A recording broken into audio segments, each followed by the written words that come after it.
Bismillahirrahmanirrahim. Assalamualaikum warahmatullahi wabarakatuh. InsyaAllah masih lagi bersama Ustazah Fitri di channel Ustazah Fitri. Kita akan teruskan sesi PDPR untuk subjek Akidah tahun 4. Tajuknya Sifat Kudrah.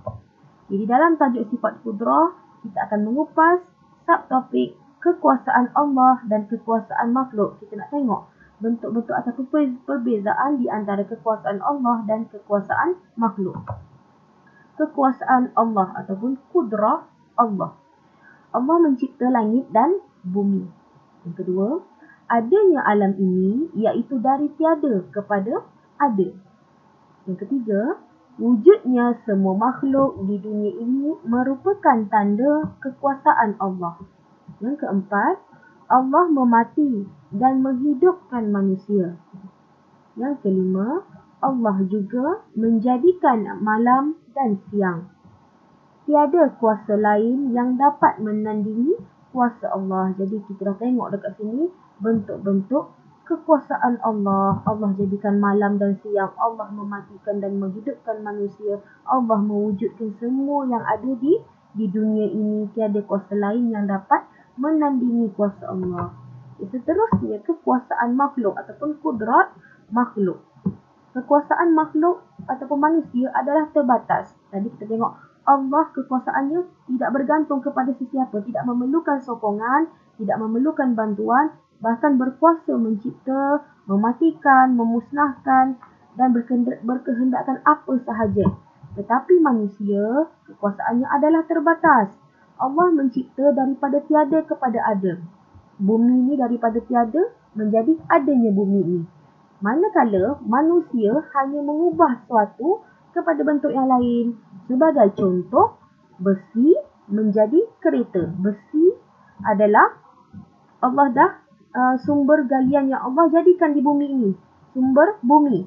Tapi manusia ambil sumber yang Allah dah jadikan ni, jadikannya dalam bentuk kereta. Okay, jadi manusia tak cipta besi. Yang cipta besi ialah Allah. Yang kedua, manusia hanya dapat mencipta sesuatu perkara itu setelah Allah menyediakan sumber aslinya. Jadi, sebagai contoh, manusia nak hasilkan roti, nak cipta roti. Ataupun nak keluarkan produk bernama roti. Tetapi manusia memerlukan gandum. Gandum siapa yang jadikan? Allah yang jadikan. Walaupun manusia tu ataupun petani tu yang menanam gandum, tapi biji benihnya adalah dari Allah. Jadi kalau Allah berkata, hiduplah tumbuhan itu, hiduplah gandum tu, maka gandum tu hidup. Kalau Allah berkehendakkan gandum tu tidak hidup, maka tak jadilah gandum. Jadi manusia tak dapatlah buat roti. Okay, itu menunjukkan kebergantungan manusia kepada Allah. Allah menjadikan sesuatu sumber untuk manusia mengolah sumber tu menjadi sesuatu produk. Yang ini pun sama. Allah menjadikan sesuatu sumber itu untuk manusia memanfaatkan. Manusia menciptakan benda daripada tiada. Ni besi tu bukan kereta. Tetapi bila dia dah olah menjadi kereta, itu adalah kepakaran manusia yang diilhamkan oleh Allah. Makhluk tidak mampu melakukan seperti mana yang Allah lakukan. Makhluk tak mampu pun nak tumbuhkan pokok. Mampu tanam tapi tak mampulah nak menentukan pokok tu tumbuh atau tidak. Manusia tak mampu pun menghasilkan apa yang Allah hasilkan. Kita hanya mengolah daripada apa yang Allah dah sediakan untuk kita di bumi ini. Kita tengok ni, ini petikan daripada buku teks. Sama saja macam tadi. Ini pun sama. Okey. Allah Maha berkuasa atas segala sesuatu. Allah tidak memerlukan bantuan, sokongan dan peralatan untuk menjadikan sesuatu. Kalau kita dekat sini, Allah itu Maha berkehendak.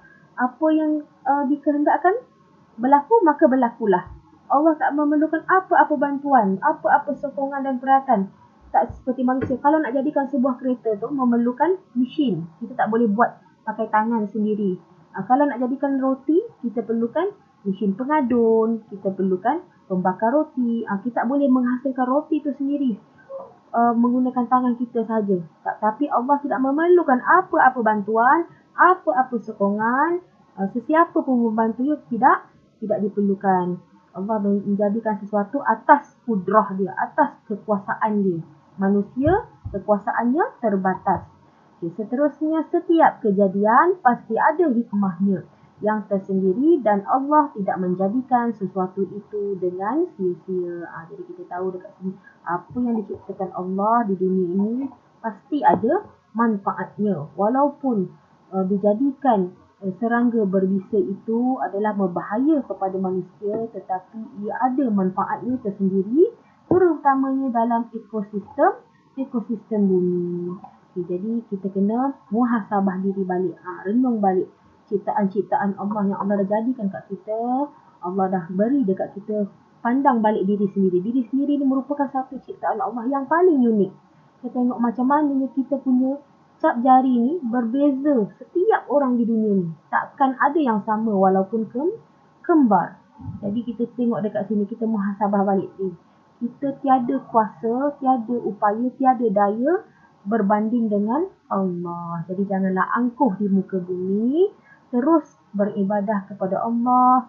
Terus mengingati bahawasanya kita adalah hamba yang lemah dan masih perlu ataupun masih berharap bantuan daripada Allah yang Maha Kuasa, Allah yang Maha mempunyai kudrah.